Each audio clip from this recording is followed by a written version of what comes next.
अभी बाकी है, रात बाकी है, बात अभी बाकी है। प्रियंका स्नेही जी के माध्यम से भी आप सब बढ़िया बढ़िया धुन तर्ज की सारा काबिले तारीफ प्रस्तुति रही। बढ़िया चीज को बढ़िया बढ़िया कहना चाहिए। प्रस्तुति काबिले तारीफ रही, अच्छी प्रस्तुति। और धुन तर्ज कि पियक्कड़ मिल गया दुल्हा, दुल्हा ससुर पियक्कड़ मिल गया। राजकाज है।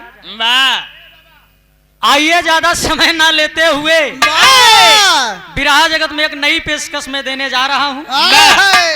2-4 मिनट धुन तर सुनाई दे, ओकरे बाद एक बढ़िया से बिरहा सुनाई दे इलाहाबादी। लेकिन आप सब नाराज न हो जाए, तनी वहां से अगर धुन तर्ज भव तो यार 2-4 हो जाए ना। भाई यूट्यूबर हमारे साथी आए हैं, अजानते हैं मसाला गुरु कार्यक्रम, मगर मसाला न मिली बेकार। आइए मास्टर साहब तनी लाइव बनाएगा वा।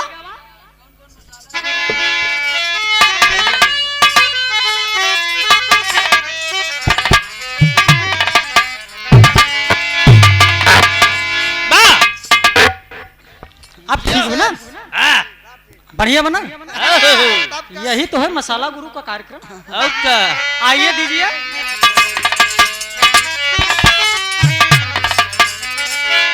कहना है उधर मशहूर बैठ है,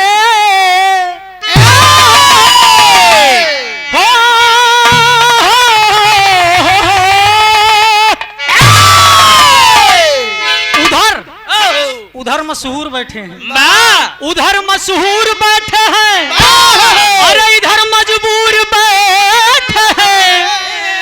अरे सलाम उनसे है मेरा हमसे दूर बैठे हैं। उधर मशहूर बैठे हैं, इधर मजबूर बैठे हैं। सलाम उनसे है मेरा जो हमसे दूर बैठे हैं। और क्या क्या कि मैंने जिससे प्यार किया, अरे वो दिल्ली चली गई।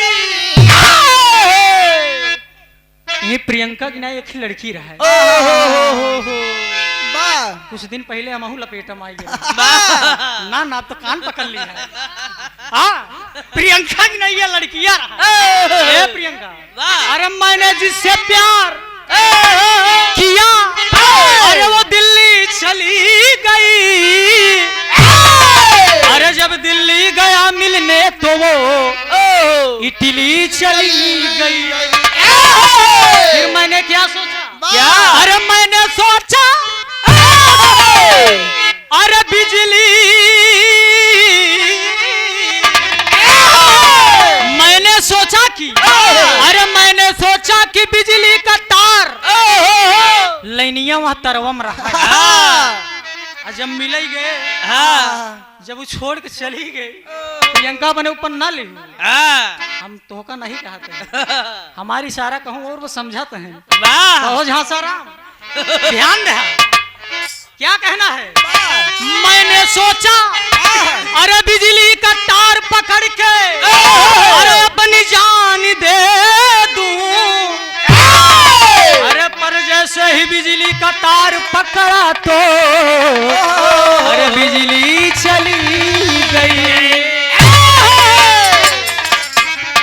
यह कहना बता। आए हाय हाय हाय, यही लाइन है प्रियंका। अरे का जानू मैं सजनिया,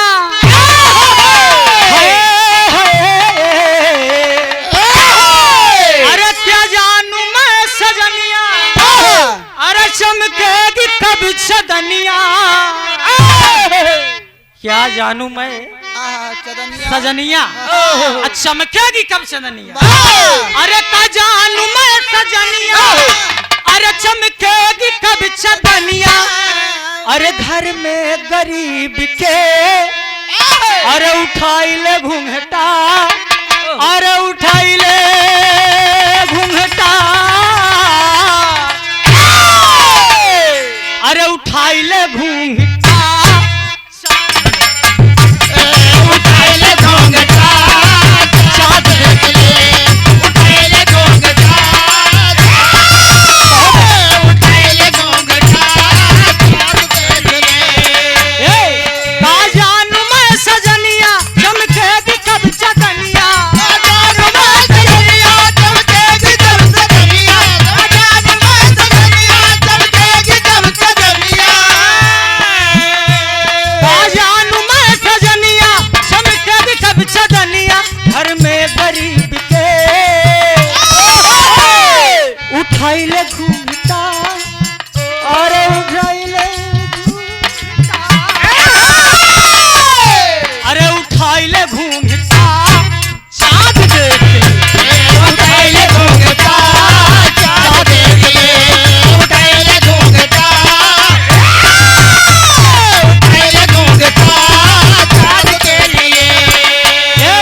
आपकी सुभान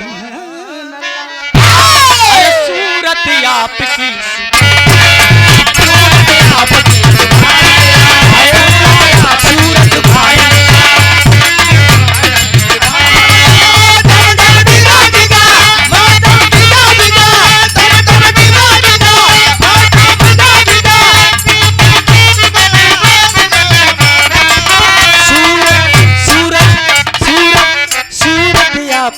सुभान अल्लाह है अल्लाह सूरत आपकी सुभान अल्लाह है अल्लाह सूरत आपकी है अल्लाह सूरत आपकी सुभान अल्लाह हंसता हुआ नूरानी चेहरा हंसता हुआ नूरानी चेहरा हंसता हुआ नूरानी चेहरा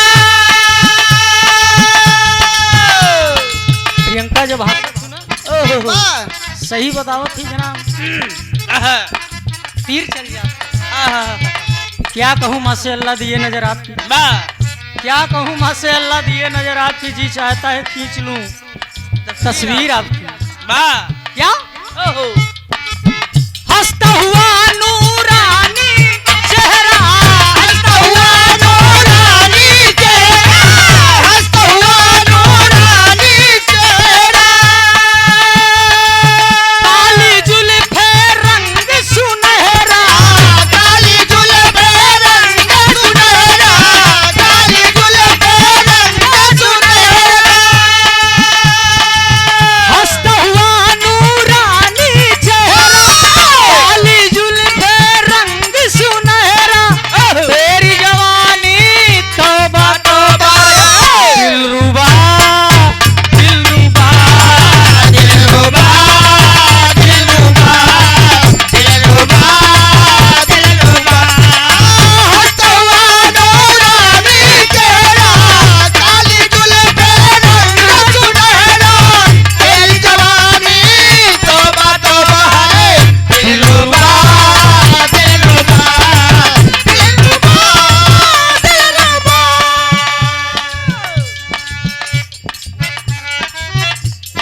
और 101 रुपए का पुरस्कार बड़े भाई आप संजय भैया और विजय भैया और साथ में नरेंद्र भैया सुराव की ऐतिहासिक माटी से 26 जनवरी के हमार और मुस्कान चंचल के विराह कराए हैं रैया में ना दिन में 26 जनवरी को कार्यक्रम है मुस्कान चंचल जी के साथ में आप सब भारी से भारी तादाद में पहुंचे कार्यक्रम का आनंद ले भैया की तरफ से 100 रुपया पुरस्कार अरे तुम तो धोखेबाज हो वादा करके भूल जाती हो तुम तो धोखेबाज हो वादा करके भूल जाते हो तुम तो धोखेबाज हो वादा करके भूल जाते हो अरे रोज रोज तुम जो सनम ऐसा करोगी अरे रोज रोज तुम जो सनम ऐसा करोगी अरे हम जरूर उठ जाएंगे तो आज मरोगी तुम भी बड़ी चालाक हो मुस्कुरा के अरे दिल जलाएंगे तुम भी बड़ी चालाक हो मुस्कुरा के दिल जलाई हो तुम भी बड़ी चालाक हो मुस्कुरा के दिल जलाई हो और बड़े प्यार से आप सब सुन रहे हैं और मैं चाहूंगा कि अब समय भी काफी हो चुका है तो धुन तर्ज आप सबके मनोरंजन के लिए था एक लाइन और बजाई जाए उसके बाद विराह की सुना दी फिर नंबर हम बदले दे दिए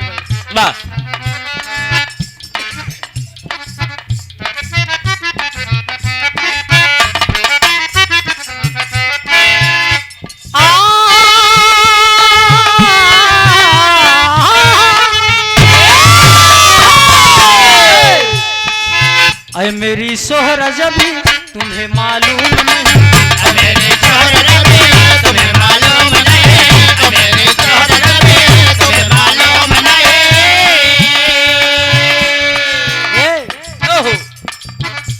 एक लाइन इनका भी कही दी ना कही दी उसके बाद लगाई दी लहरा में चल रहे हो इस समय लगाई दी है धनिया हंस के निसनवा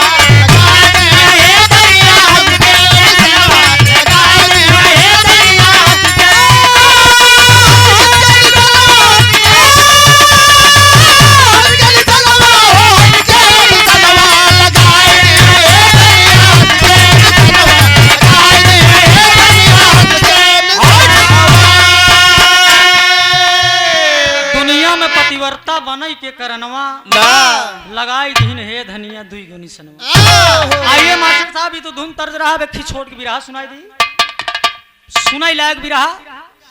और मैं बेच कर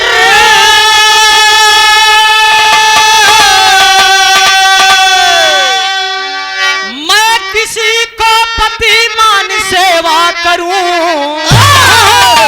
त्याग सनम तू वफा के नाम अरे सनम तू बेवफा के नाम से अरे सनम अरे सनम तू बेवफा के नाम से मशहूर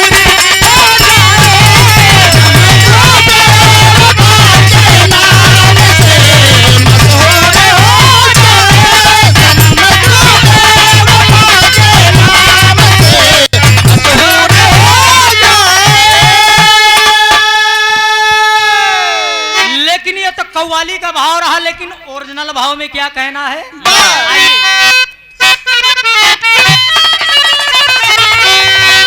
बात गुरुवर सुन बेशा के दिल में ज्ञान होता है जली जाती जिगर में ताती पहचान होता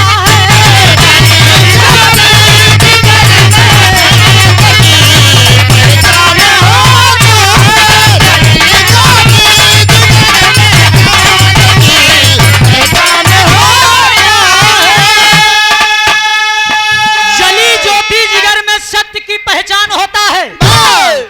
गौर करेंगे साथियों, एक बेस्या क्या है? मुजरा करने वाली कोठे की तबायत अपने कोठे पे मौजूद है साथियों। और बगलिए एक ही महात्मा जी तनी बढ़िया बढ़िया बात बताओ। महात्मा जी बढ़िया बढ़िया बात बताओ तो इनके एक जान ले मृतलोक के नगरी में अगर जे अपने मनसेधुक सेवा नाई करे ओकर पतिव्रता धर्म कभी सफल न हो। महाराज यही बदावत है या मृतलोक के नगरी में जे अपने पति की सेवा ना करे ओकर जीवन बेकार आज मुजरा करी वाली रही बेसिया अपने कोठे पे चली गई। महाराज तमाम भीड़ लगा रहा, बैठी गई वही बीच लुगरी उगरी अपन बटोरे बीच में जब बैठी गई, जब बैठ गई महाराज बात सुने तो मन में बात आई। मतलब महाराज कहते हैं कि यहाँ मृतलोक में जो पति की सेवा करे वही जीवन सफल मने मन सोचत हम तो बियाह न करे, हम तो बियाह न करे, हमार जीवन कहाँ सफल होए। आज बैठी है महाराज की बातों को सुन रही है, सुनने के बाद उठी महाराज की कथा यार चलता ही कथा चल रही है। आज बेश्या जब बीच में उठी चल दे कहाँ जाना था, चल दे अपने कोठे पे और जब अपने कोठे पे चल दिया और विचार कही लेहत कि आज भर नाहरगंज की ऐतिहासिक माटी से लाल जी पाल चाचा जी की तरफ से 100 रुपया पुरस्कार दातार सुखी रखे। विचार कर लिया मन में, विचार यही कहले आज भर चलता ही हम मैंने कोठे पे आज मुजरा करा, आज हमारे जीवन का लास्ट दिन कोठे पे चलूंगी मुजरा करूंगी ओकरे अभियान भी आपन हम पति हेरे चालू कई आपन दुल्हा गौर करेंगे जब ही चल रहे और जब चल रहे एकदम सिंगार पटार कई काज कोठे पे बैठी गई। शाम की बेला है साथियों, एकदम बैठ गई सिंगार पटार कही के। और जब बैठ गई तमाम लोग मुजरा सुन रहे हैं, तमाम लोग बैठे हुए हैं, एकदम खूब पैसा फेंके जाते हैं, पैसा फेंके जाते हैं, तमाशा देखे जाते हैं, मतलब मुजरा देखा था। अरे बाद में बेसिया का काम करत जाना था का सज गई जैसे हीरोइन की नहीं है, हीरोइन की नहीं है, सजे के बाद लगी मुजरा का गावत बा।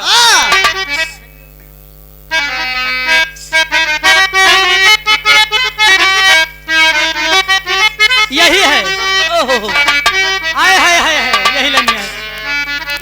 कहर सखी जब आई गवन की रात, सखी जब आई गवन की रात, अरे सखी जब आई गवन की रात, न जाने हो गई कैसी बात कि सजन रूठ गए, सजन रूठ गए, सजन रूठ गए, सजन रूठ गए। सखी जब आई गवन की बात कि सजन रूठ गए, सजन रूठ गए, सजन रूठ गए। सखी जब आई गवन की रात, न जाने हो गई कैसी बात कि सजन रूठ गए। आज मुजरा कर रही है, पाँव में घुंघरू बांध लिया है, एकदम छम छम छम छनकाए जात बाटे। और का सखी जब आई गवन की रात, न जाने हो गई कैसी बात सजन रूठ गए, सजन रूठ गए, सजन रूठ गए, सजन रूठ गए। जब आई गवन की रात, न जाने हो गई कैसी बात सजन रूठ गए, सजन रूठ गए, सजन रूठ गए। आज मुजरा करत बाबूजी, धीरे धीरे समय बीतता जा रहा है, समय बीत रहा है और धीरे धीरे काफी रात की बेला हो चुकी है और ये जान रही है कि आज ये मेरा लास्ट दिन है। खूब जी भर के मुजरा कर रही है और जब मुजरा कर रही है तो एक लाइन हटाई के देगा, ये लाइन बा। देख के मेरा, अरे देख के मेरा, देख के मेरा खिलता हुस्नो सबा, देख के मेरा खिलता।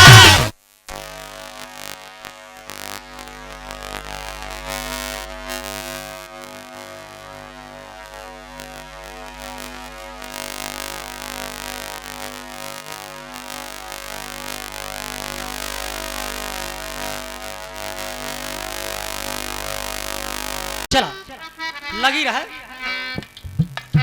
देख के मेरा खिलता हुस्नो सबा, देख के मेरा खिलता हुस्नो सबा, देख के मेरा खिलता हुस्नो सबा, देख के मेरा खिलता हुस्नो सबा। बंद बोतल शराब की मैं फोड़ दूंगी, बंद बोतल शराब की मैं फोड़ दूंगी, जामिया पिलाऊंगी मैं, तुम भी मैं खाने जाना छोड़ दोगे, तुम भी मैं खाने जाना छोड़ दोगे, तुम भी मैं खाने जाना छोड़ दोगे। जाम पे जाम चले सुबह हो शाम चले, जाम पे जाम चले सुबह हो शाम चले, जाम पे जाम चले सुबह हो शाम चले। आज काफी देर हो चुकी है साथियों, मुजरा कर रही है। ओके एक मिनट तनी कहानी फरी आई अब ओके बनवत हाथ बढ़िया से बनाई रहा मोर भाई। हाँ हेलो हेलो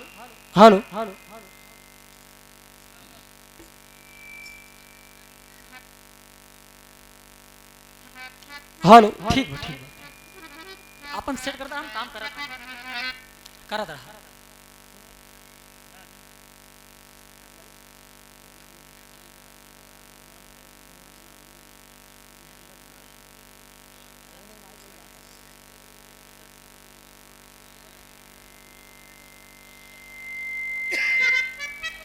यही रुका बस सिटी में। हेलो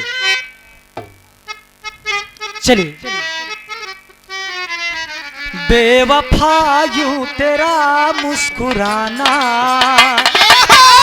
बेवफायू तेरा मुस्कुराना अरे भूल जाने के काबिल नहीं है।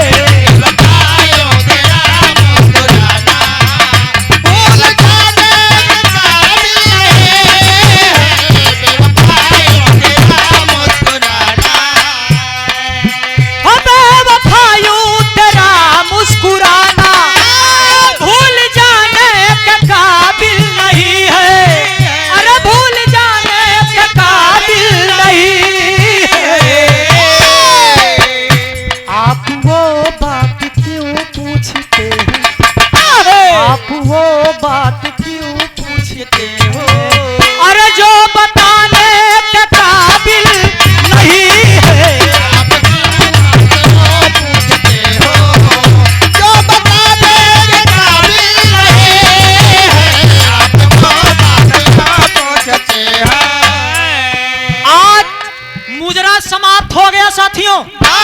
मुजरा करे के बाद आज इधर सब चला गए मुजरा सुनाई वाले। आज जब सब चला गए अपन घुंगरू फुंगरू जौन बांधे रहे कुल उठाई फेंक दे। आज के बाद मैं नहीं नाचूंगी। बगल में रख दिया और जब बगल में रख दिया और भोर के बेला बा अब हो रहे के बेला में लेट गई बाबू गई अपन केवाड़ वाड़ खोले केवाड़ खोले के बाद लेट गया अंदर सिटकनी दे ले सवेरे के बेला बा एकदम सवेरे के बेला भगवान विष्णु जी क्षीर सागर से क्षीर मतलब दूध दूध वाले सागर से भगवान विष्णु जी देखत रहन कहीं बतावा यार का बताइए मतलब अबे तू सती हो चली है मतलब तू बेश्या हो मुजरा करने वाली हो। विष्णु जी सोचत है कि मुजरा करी वाली अब सती बने चलत बा एकर हम परीक्षा न ले ले एकर हम परीक्षा ले ली कि कितनी बड़ी सती आ। विष्णु जी मन में विचार कैली है क्षीर सागर से चल दे अपन बुढ़वा का रूप बनाए। क्षीर सागर से जब चल दिए आज आए के दरवाजे पे वही पुरनकी लाठी ले है बुढ़वा का रूप धरे हैं कईयों दिन से ऐसा लगे जना भूखा पियासा है लाठी ले हिलत जाते हैं हिलाए जाते हैं एकदम सवेरे के बेला दरवाजा खटखटाई दे अब ओका थोड़ी नहीं मालूम बाटे कि आज क्षीर सागर से विष्णु जी हमारे परीक्षा ले आई उसको नहीं मालूम है। आज विष्णु जी दरवाजे खड़ा हो गए दरवाजा खटखटाई दे अगर के घरे में हो तो दरवाजा खोला तो जनता ही है दुनिया के मालिक अरे हमें तो परीक्षा ले आई है कितनी बड़ी सती आज जब भगवान विष्णु जी दरवाजे पे आई गए और रहे बेला एकदम नींद मस्त जब दू दैया खटखटाइन चार दैया जब खटखटाइन तो जब ओकर नींद टूटी अरे बाप रे बाप चली गई वही जब केवाड़ा खोलाई जब केवाड़ा खोलाई गई करत का भी एक लाइन लग गई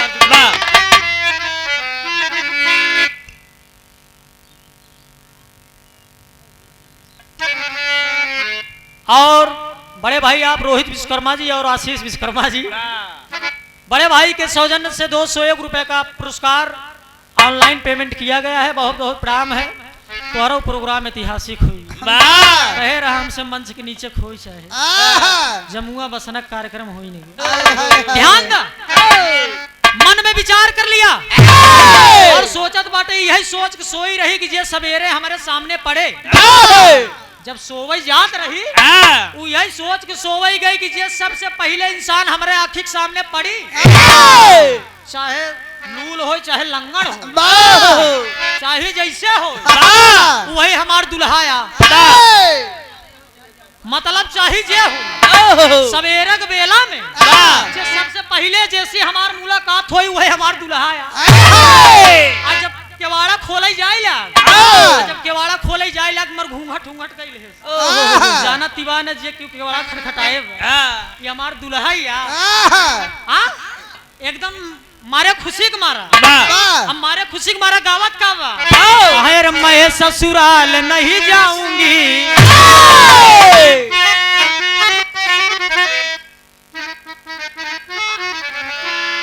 और सेवा में श्रीमान आप बड़े भाई आप दिनेश कुमार पटेल जी जिला पंचायत सदस्य पद हेतु वार्ड नंबर 4 फूलपुर से बड़का भैया की तरफ से सादर 501 रुपए देकर सम्मान किया गया। एक बार जोरदार ताली बजा दीजिए आप सब।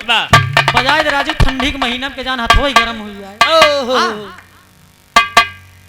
बहुत बहुत भाई को प्रणाम। आज केवाड़ा जब खोले जाइला एकदम केवाड़ा लगे डट गए। सोचत भी अब खोला तो मुलाकात हुई। एकदम खुशी बा। यह गावत बा। हाय हाय क्या गा रही है? हाय हाय रे मैं ससुराल नहीं जाऊंगी, मैं ससुराल नहीं जाऊंगी, अरे मैं ससुराल नहीं जाऊंगी, अरे डोली रख दो कहारो, मैं ससुराल नहीं जाऊंगी, डोली रख दो कहारो,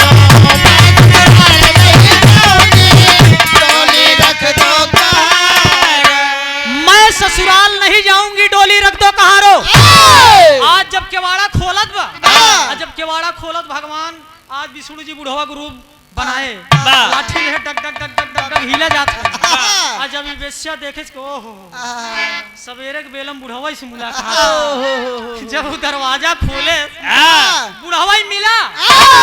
गौर करेंगे सोचा रही चाहे जे मिली। ये कहा थी ईमानदार मनई, जेकर नियत तुरंत ही गड़बड़ाई जाए, ईमानदार मनई नहीं। आज जब देखत को लाठी लेके कोनो बुढ़वा खड़ा बा, माने तो रहबई होई कि हमार दुल्हा। अरे बाप रे बाप कई गोड़न भाराइन तो गई। भाई अब चाहे बुढ़वा होई चाहे जवान हमार मन से धूत भाई कहे। आज जब चरण छुई ले देखत एकदम हालत खराब बा। 4-6 दिन के भूखान खाई बिन जान जात बा। आज जब गोड़ छुए चलते हैं आज बुढ़ाऊ कहत काहे जाना था, कहा कि गोड़ बाद में छू पहले 2-4 रोटी दे।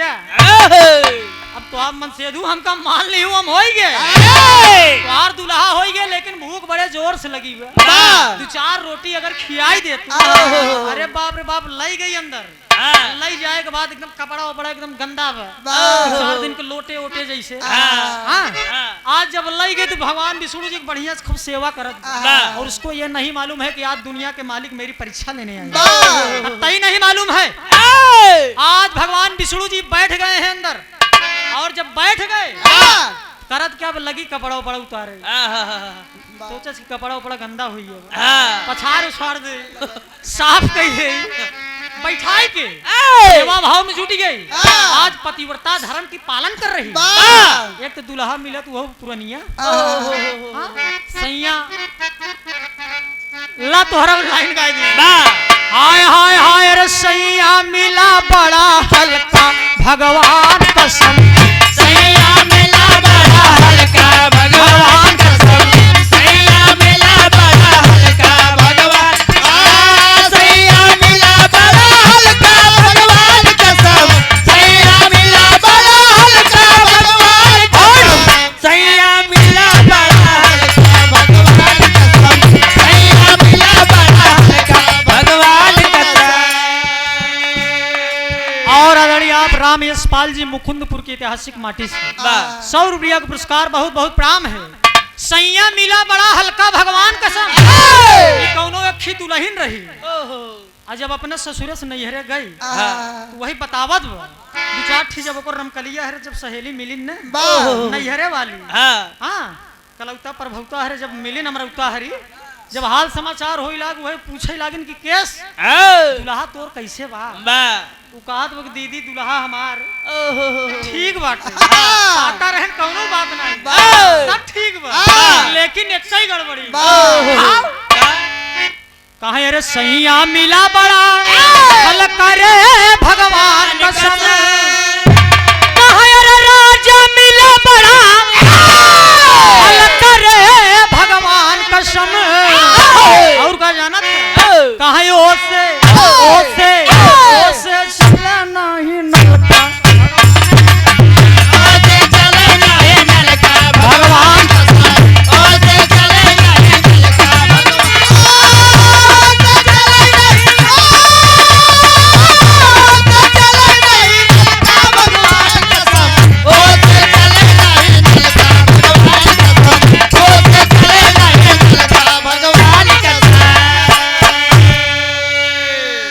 हम इनके कहे बगाई दिया। लेकिन आज सेवा सत्कार में जब जुट गई पति के गोड़ में इज्जत हाथ दबावत बा कि कौनो प्रकार के कष्ट न हो पावे। बहुत कष्ट झेल लिया लेकिन अब हमारा आदमी हुई है जो तकलीफ न दे। जब सेवा करत बा आज सेवा करे जब बैठ गए तो बुढ़ऊ का कहते हैं जानत है कहा कि ढेर दिन होगी खीर खा अब तक तो भूख लाग रही अब तक रोटी मांगत। अब देखा भगवान की माया परीक्षा लेत रहन की देखी कर्तव्य बा कि कैसे बा बात है कि लक्ष्मी अब विष्णु जी तो भाई भाई कहा था लक्ष्मी हमार खीर खाए के मन कहा ढेर दिन होई के खाए खियाए देते तो बड़ा कृपा होता। ना ना ना ना, ना बैठ आया बैठाई ले आई जमन जमन कहा कुल हम कर बैठ यार बस खाली धैर्य रखा। एक लाइन तर्ज गुरुजी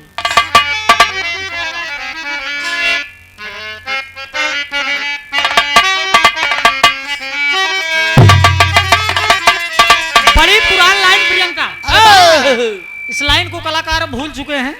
कोई कोई गा रहा है ये मैं नहीं कहूंगा कि नहीं गाते लेकिन लाइन पुरानी है। आदरणीय आप राम अवधपाल जी गोहरी के ऐतिहासिक माटी से कई रुपया पुरस्कार बहुत बहुत प्रणाम है। अरे गौवा के पिछवरवा अरे गौवा पहले के जमाना गीत या आजकल मोबाइल चल गया इधर उधर लड़कियां ज्यादा करते हैं घरे वाले को मालूम ही नहीं। आजकल लहान तहान सब अपने फिट कर लेते हैं। महतारी बाप के पता नहीं बेटवा शादी मान नहीं ढेर देखा था माई बाप बेचारे पीछा जाथिन जाए थाना में जा सहमति दे तब बियाह हो। लड़के के बाप महतारी बाप कहाँ है आजकल की स्थिति मेरे दोस्त गौर करेंगे। पहले वाली लाइन है पहले जब मिलाई उलाई खोद रहा ना सब दूसरा हिसाब किताब रहा खा जाना था कहे अरे गौवा के पीछवा रवा अरे गौवा के पीछवा रवा अरे चाँद जब निकले धीरे धीरे नदिया किनार चली गौवा के पीछवा रवा चाँद जब निकले धीरे धीरे नदिया किनार चली गौवा के पीछवा रवा चाँद जब निकले धीरे धीरे नदिया किनार चली किनार चली किनार चली किनार चली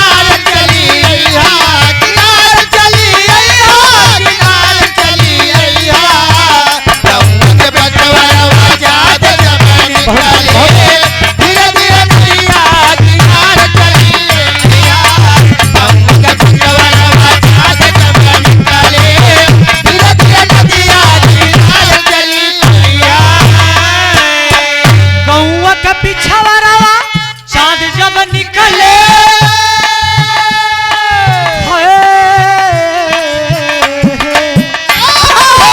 गौवा के पीछवा रवा चाँद जब निकले धीरे धीरे नदिया किनार चली नदिया में पानी रे पानी रे पानी नदिया में पानी भरल होई गोरिया नैया पे होई के सवार चली नदिया में पानी भरल होई गोरिया नैया पे होई के सवार चली नदिया में पानी भरल होई गोरिया नैया पे होई के सवार चली। लेकिन आज भगवान विष्णु जी वही पुरनकी लाठी ले बैठा है अरे लिहलटे घनिया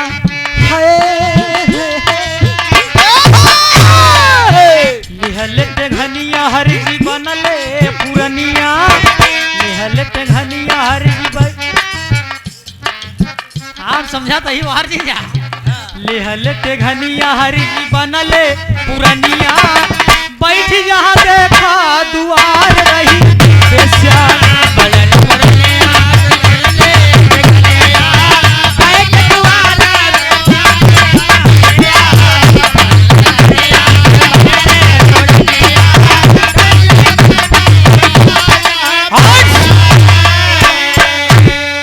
आज सेवा सत्कार हो भगवान विष्णु जी के एकदम मस्त हैं लगी झारई पोछई आज बा कपड़ा उपड़ा पछारई लागा अपन आ जब कपड़ा उपड़ा पछारई लाग तब खाना के नंबर आई है आ जब भोजन बनई लाग संझा के बेली बाटे अब विष्णु जी वही चारपाई बैठा है बाबा काथ मलकिन कुछ लियावा खोई खाए को होई तो कुछ लियावा बड़ी तेज भूख लाग भगवान विष्णु जी के बात सुन के आज वो बेसिया कह रही कि नाथ बस कुछ देर तनिक देर और रुका हम खाना का प्रबंध करते हैं आज जब कपड़ा उपड़ा पछार के डाल दे झुराई लाग खाना का नंबर आई खटिया बैठ गए एकदम बढ़िया सुकरू मुकरू अल्थी मार के खटिया पे जैसे पुरनिया लोग बैठते नहीं आज बैठ गए के लिए आवा कुछ सामने दे हमार चलाई आज जब लगी बनावत खाना रिकिम रिकिम के बनावत बाटे खीर अलग बनावत बा पूरी सब्जी अलग बनावत बा कि कितना दिन के बाद दुल्हा मिला है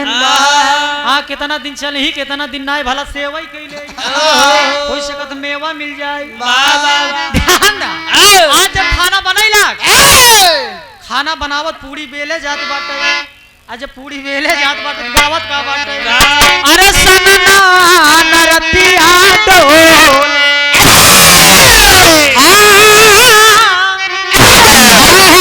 अरे सनना नरतिया डोल कौनो प्रियंका की नाई ननद रही प्रियंका की नाई कोनो ननद रही अपने भौजैया से जाई के कहत रही का ए भौजी कि अब हमहू सियान हुई है हाँ कि हमारो तनी लहान तहान कहूँ बैठवाई दे ननदिया कोनो कहत बनो भौजैया से ये कहत बा हाय हाय सनना नरतिया डोले बहे जब पावनवा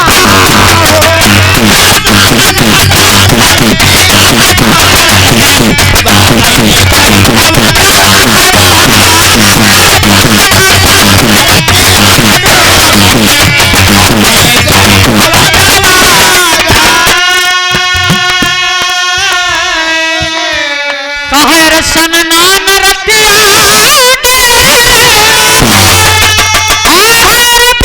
जब पवनवा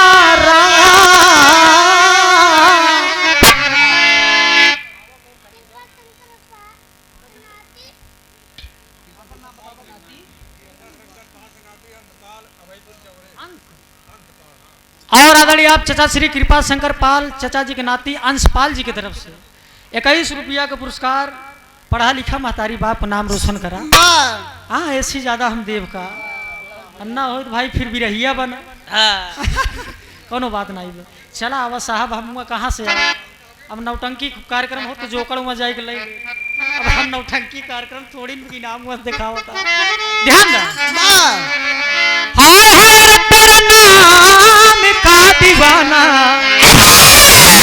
तेरा नाम का दीवाना तेरे घर को ढूंढ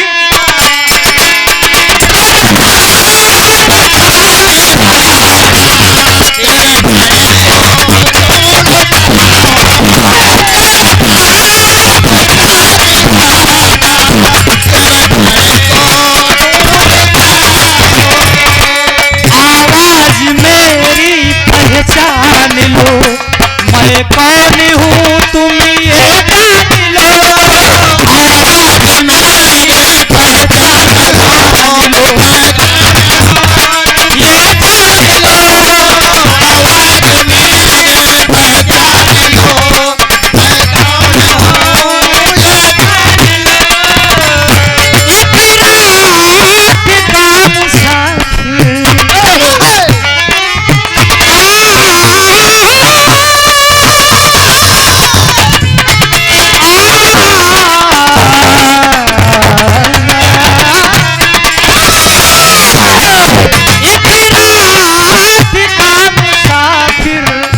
हम सफर को ढूंढते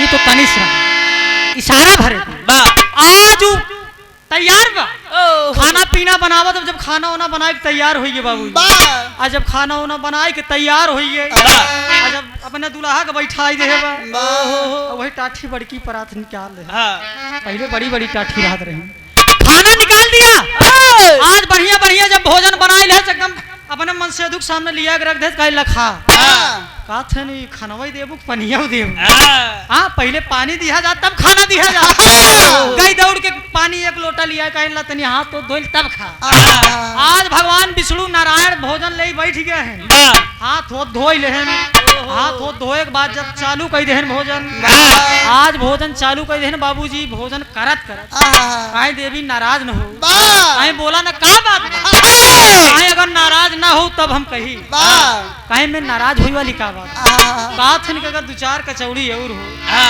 दो चार कचौड़ी और हो तो दे तू अबे हमारी इच्छा नहीं भरी मारे खुशी में लियाइन जवन एक डलची रखे रही पूरी कचौड़ी लियाइन खुशी के मारा दे रही कहीं लखा वहीं बिन हम बनाए नहीं आज भगवान विष्णु जी भोजन कर रहे हैं और मन में सोच रहे कि बारे बिस्या मान गया मैं सती हुई चली यहू अबे आधे डगरा पहुंची है अबे बीच मझधार में है अब नहीं तो और हम परीक्षा पूरी थोड़ी न समझा मतलब खाना खियाए दूं यहाँ तक तो ठीक बा लेकिन अबे ढेर परीक्षा बाकी बा भगवान विष्णु मन में विचार कर लिए रात काफी हो चुकी है रात की बेला है और धीरे धीरे भोर की बेला होने चालू हो गई दोनों प्राणी बैठा है ना आराम नहीं करते मर गोड़ हाथ मीजे परीब की बताए ना कि काफी दिन के बाद मिला है सुबह की बेला हो गई आज सवेरे की बेला हो गई भगवान विष्णु जी की तबीयत खराब 4 बजे भो रहे तबीयत खराब सही सही तबीयत ना खराब भगवान विष्णु परीक्षा लेते हैं कहना अब हम परीक्षा ले देखिए तू करत हुका लगन गोड़ हाथ फेंक जब लगन गोड़ हाथ फेंक आज ओकर हालत खराब हुई अरे बाप रे बाप उठ के खटिया से बैठ के कहे कि नाथ काब है भगवान विष्णु जी कहा थे बुढ़वा के रूप में बैठा है कहन की देवी अब हमार जान न बची अब हमार जान न बची भावा का बताऊबे भगवान विष्णु कहा थे कि अब बताओ ना अब तो के बताई हम का भाव हम तबीयत ही हमार ना सही हमार मरब जीव लगा अरे बाप रे बाप अब तो नहीं रात की बेचारी पहले के जमाने में एक जान वैद लोग रहा आज के समय मोबाइल बाटे आज मोबाइल से लिए क्यों अगर रात बिरात तबीयत खराब होती एक ही फोन लगाई डॉक्टर तोहरे घरे आई पहले वैद लोग रहत रहे पहले जड़ी बूटी वाला काम जाई के परई घरे तब वो आवत रहे अपन झोला झंडी लेके बगले लटकाए रहे उठे वाला है अपन हिसाब किताब सब ले रहा है अब बेचारी कहाँ जाए रात की नाथ बस सुबह होने वाली है सवेर हो जाए हम तुम्हार दवाई दरमल जवन कहबा कराई दे लेकिन और डायलॉग पे डायलॉग दे जाते हैं भगवान बात है कि बेरवत है कि देखी तू का करत थी भगवान भोलेनाथ और ऐठा जाते हैं विष्णु जी भगवान विष्णु जी ऐठा जाते हैं कि अब देखिए करत का है एक लाइन तर्ज लगा गुरुदेव हाय हाय रे सारी रतिया यही लाइन है हाय हाय रे सारी रतिया बिताया कहाँ हमारे पल सारी रतिया बिताया कहाँ हमारे पल सारी रतिया बिताया कहाँ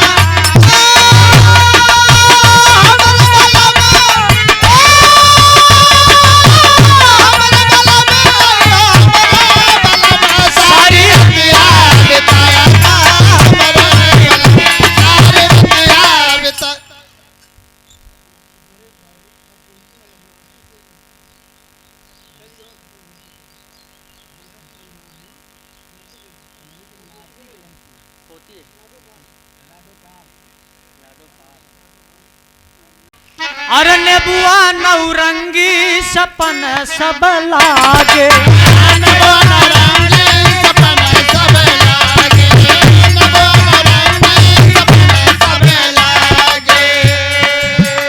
नेबुआ नौरंगी सपन सब लागे अरे एक थी नेबू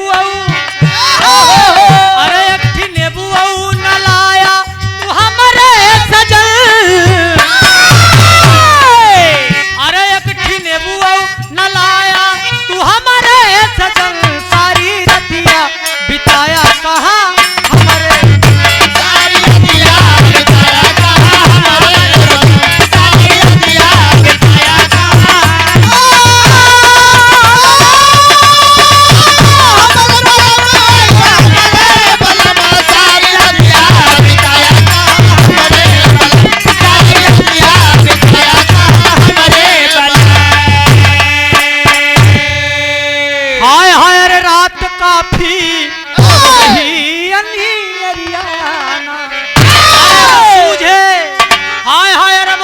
सूझे न कौनो डगरिया ना रात काफी रही अंधियरिया कोई वाला बा लेकिन अबे कुछ कुछ रात बा हाँ कहा तो कि रचिक देर और टिका रहा सारा रचिक देर हम यहाँ रात में केका है कि वो उबई न करी इतना बेले कि वो अपन दरवाजा न खोले हम जाब कुकुरेस कटवावे रात बिरात एक तो गांव देश में कुकुरे कुछ रात बिरात ज्यादा हमला कर का प्रियंका रात बिरात क्यों खिया जावा जी नहीं आज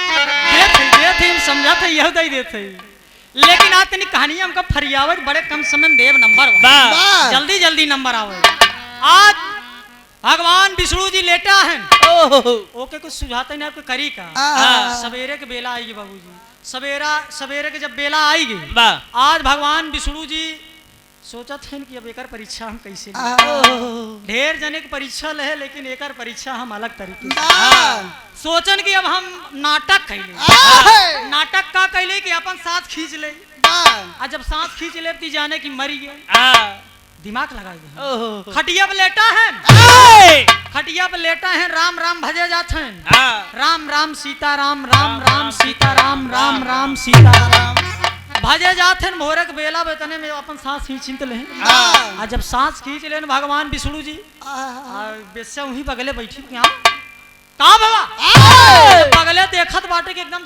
सीटी पटाखी बंद सांस उठते ही जात नहीं भगवान तो नाटक करे हैं ना सांस खींच लिए आज बेस्या सोचत कि हमार दुल्हा मरी अरे बाप रे बाप दुल्हा हमका मिला वो एक दिन खाती कहो भगवान क्योंकि दुल्हा नहीं तो एक दिन खाती आज सोचत कि बारे भगवान आपकी कैसी माया है हमका अगर पति दिया तो एक दिन मेरे हमका दुल्हा दिया छीन लिया हमारे सुहाग के आज बैठी है रो रही है बिलख रही है और कह क्या रही है हाय हाय रे हमारा दुल्हा हमका विधवा बनैले हमारा दुल्हा हमके विधवा बनैले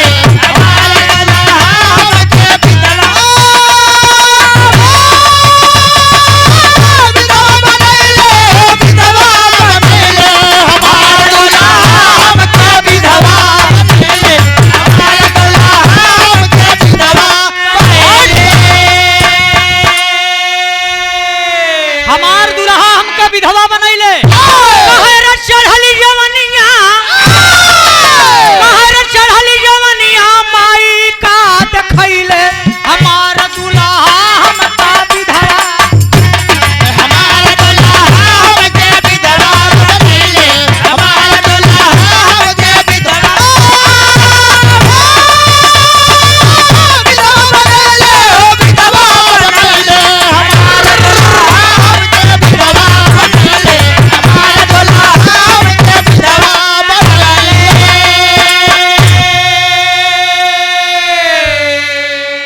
हमार दुल्हा हमका विधवा बनैले चढ़ली जवनिया में ही का दिखैले हमार दुल्हा हमके विधवा बनैले आज सोच रही है सोच सोच के रो रही है तेरी का भाव लगा गुरुदेव आए हाय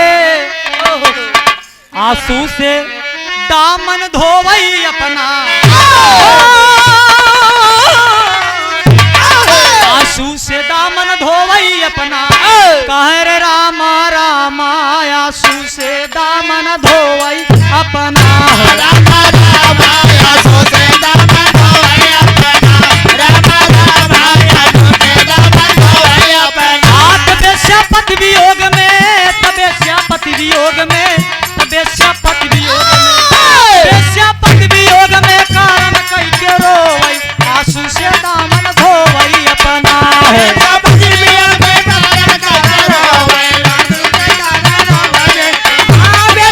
वियोग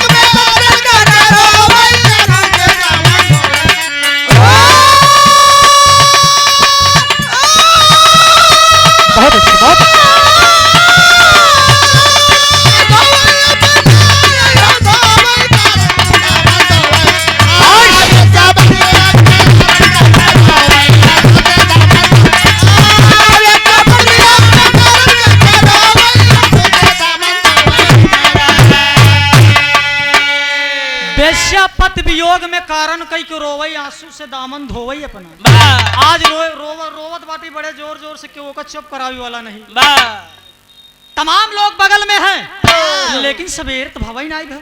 वाह और जब सवेर भत 2-4-6 आदमी 10 आदमी जुटे कहने यार के खिए रोवाई हो।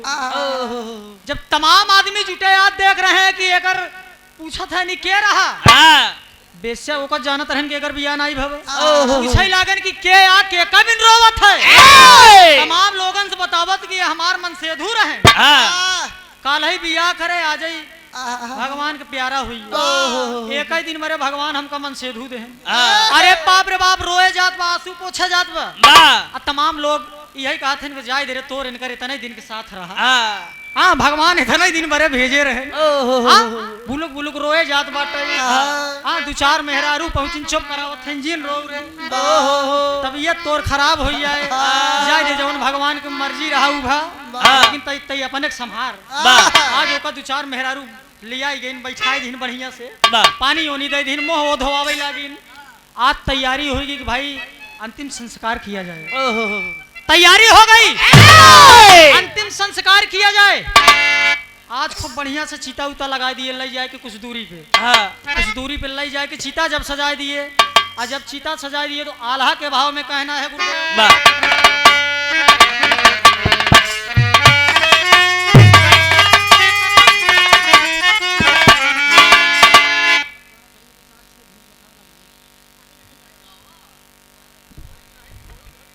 अरे तू तो जवान सुधरबा ना 3:30 बजे समझा तो लगाऊ ना आ जब उधर से लगी तब लगाऊ। अरे राजू जैसे करे शर्म होकर फूटे करम रोहित शर्मा ही फिर बेकार कहो प्रियंका हम चलिए कोई बात नहीं। अब जब उधर से कुछ होगा तो फिर इधर से भी होगा। हम दून तर यह भी काटा थे कि जल्दी जल्दी नंबर आवे भी आप सब नजरअंदाज ना करा नहीं हमका का हम 4-6 भीड़ आए जब ना रहे तब हम उम्मीद गई है। ध्यान दो आज चीता सजा दिया। चीता जब सजा दिया आज अपने सोचत कि भगवान करी का हमहू अपने पति के साथे सती हुई है। यही सोचत कि हम अपने दुल्हा के साथे हमहू सती हो जा। तमाम लोग समझावत हैं कि जिन कर रहे थे ऐसे लेकिन मानत ना कि ना मैं भी अपने पति के साथ में सती हो जाऊंगी। आल्हा के भाव में कहना है गुरुदेव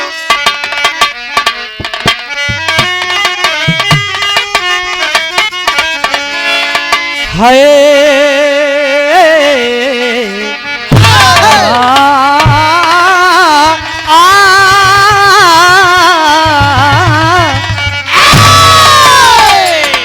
अरे सोचली पतुरिया कैसल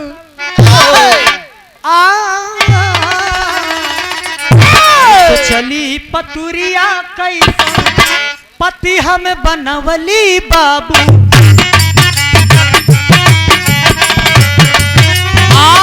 करे नाही पवली हम सेवा सत्कार।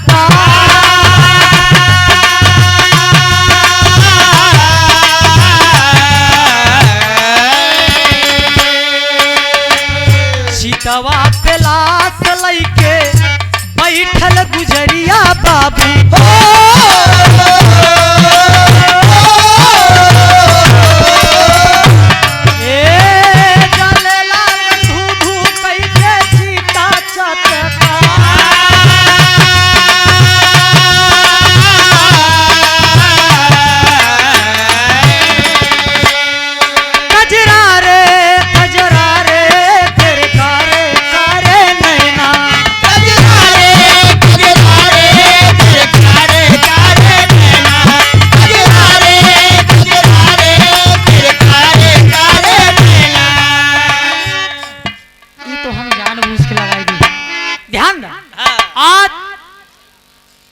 बैठ गई जब चिता पे लेके चिता पे लेके जब बैठ गई आज तमाम लोग खड़े हैं मना कर रहे हैं कि तुम मत जलो। आए लड़की तेरा पति नहीं है इस दुनिया में लेकिन तुम मत जलो।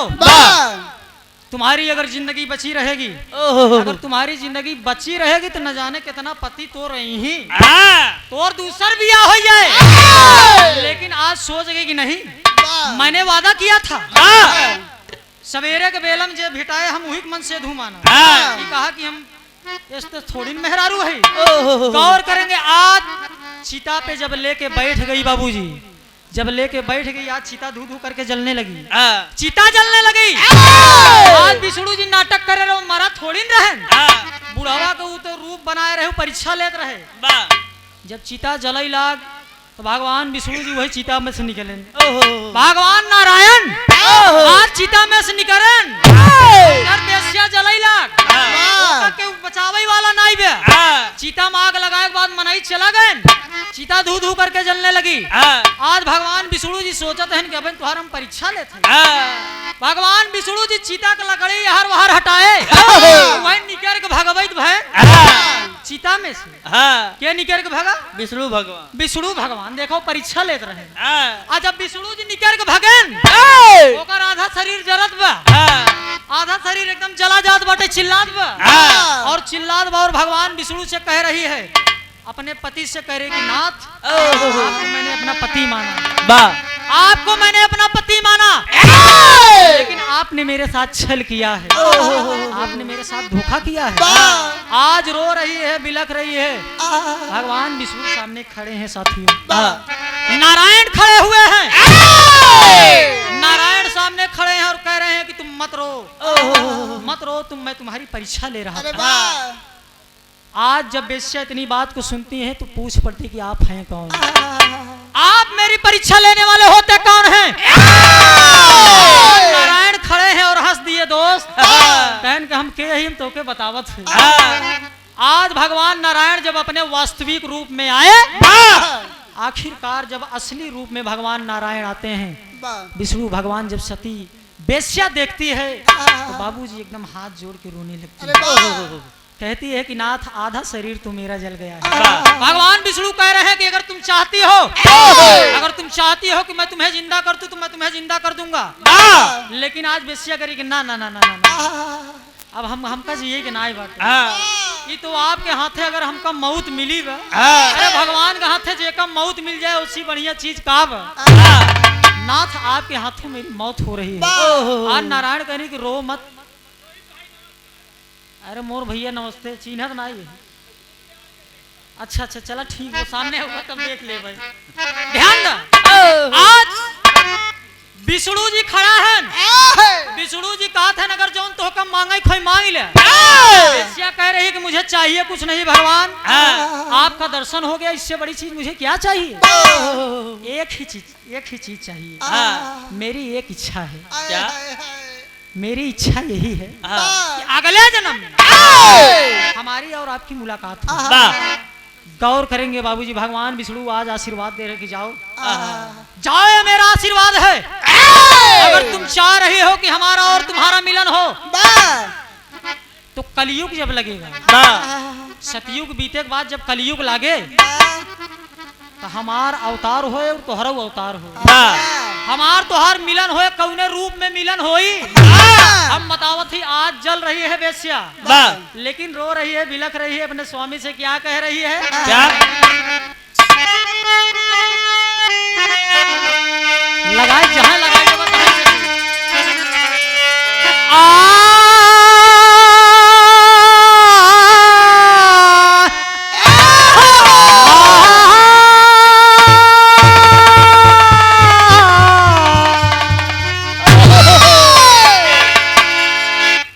सजना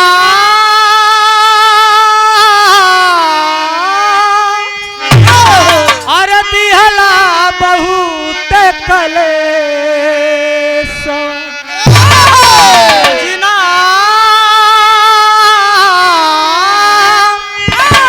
अरे दिहला बहुत कलेश, अरे मोहे बिरहिन के सतैला, अरे हम का मुआई के अरे बोला का पैला विधना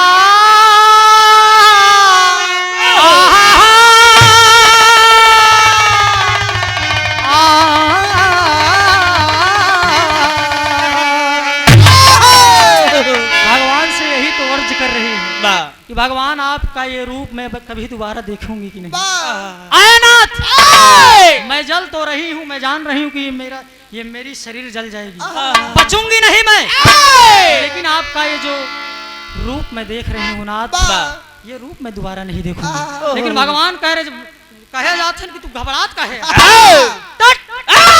अगर मैंने कह दिया है जाओ, मैंने कहा ना कि हमारी और तुम्हारी मुलाकात होगी, लेकिन आज कह रही है वैसे कि नाथ मुलाकात हुई, ये बतावा अब केरी साथ रही कि ना?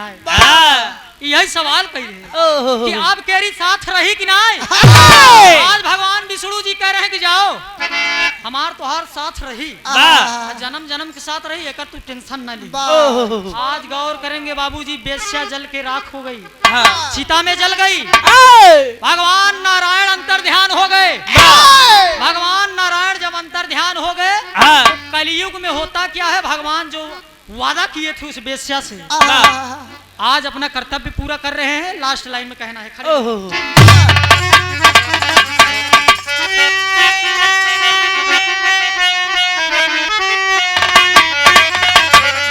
हाय हाय रे पानी के जरी गो नदियावा तू आई बुझे है घरी, बन के जरी गो नदियावा तू आईबू जही घरी। हाय हाय रे बन के जरी गो नदियावा, अरे तू आईबू जही घरी, सालिग्राम बन के मिली भाई हम तो से वही घरी। भगवान ने जो कहा था वो वादा सत्य हो गया। आज आप सब चले जाएंगे मिर्जापुर चुनार में, तो एक नदी बह रही है जिस नदी का नाम है जरिगो नदी। नदी का नाम है जरिगो नदी। जो भाई गए होंगे मिर्जापुर चुनार, जब गए होंगे तो उस नदी को जरूर देखे होंगे। भगवान नारायण कहन की जा तू जरिगो नदी हो कि बहबू और हमार तो हर मिलन हुई हो। आज एक नदी बह रही है कलयुग में जिसका नाम जरिगो नदी बताया गया। भगवान के अवतार, भगवान का अवतार का भजाना था जो सालिग्राम है, चना मिर्च में बोरा जाता है। नारायण के अवतार सालिग्राम के रूप में भावा दोस्त आज वही नदी में पत्थर जमन निकलत है, समझा था।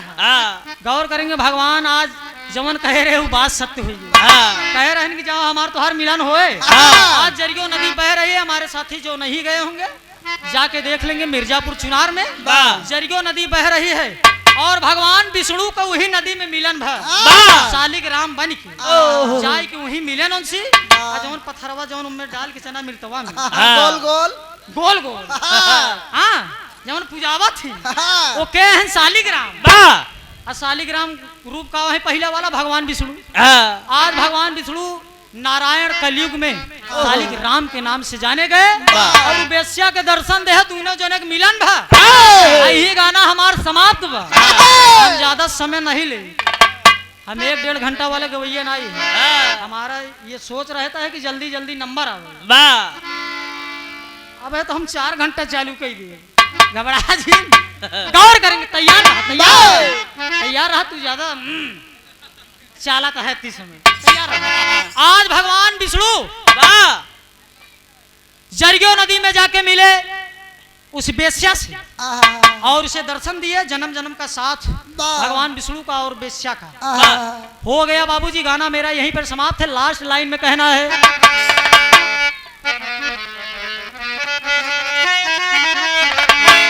महाबली सिंह स्वर्गीय भैले लहुरी राम की माया, गुरु राजेश चमन कवि हम सबको राह दिखाया हो, आंसू से दामन धोवई अपना।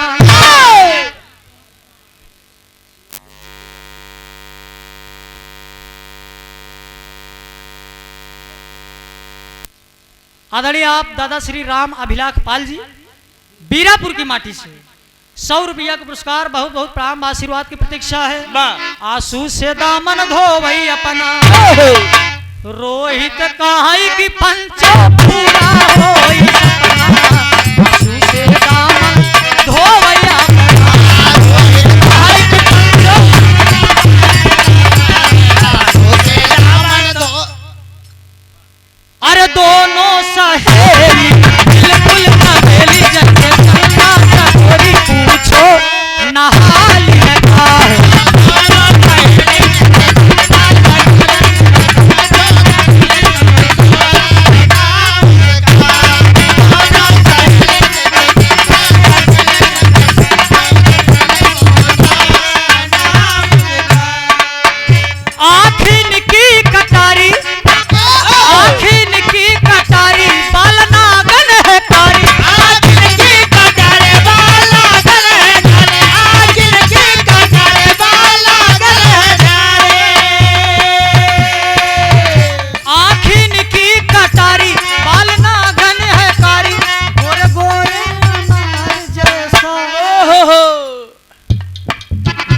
गोरे अनार जैसा।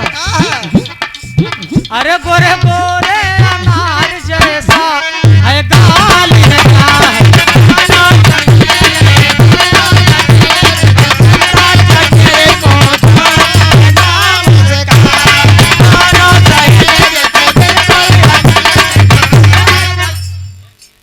हाय हाय रे कजरा वाली फरमाइश कभी काफी साथियों ने किया था, फरमाइश पकाई दी थी राजू भाई। हाय हाय रे कजरा वाली बहारों की हसीना ले पोछ ले पसीना तू हमारे रुमाल से। अरे तू हमारे रुमाल से टप टप छुअत बा पसीना गोरे गाल से।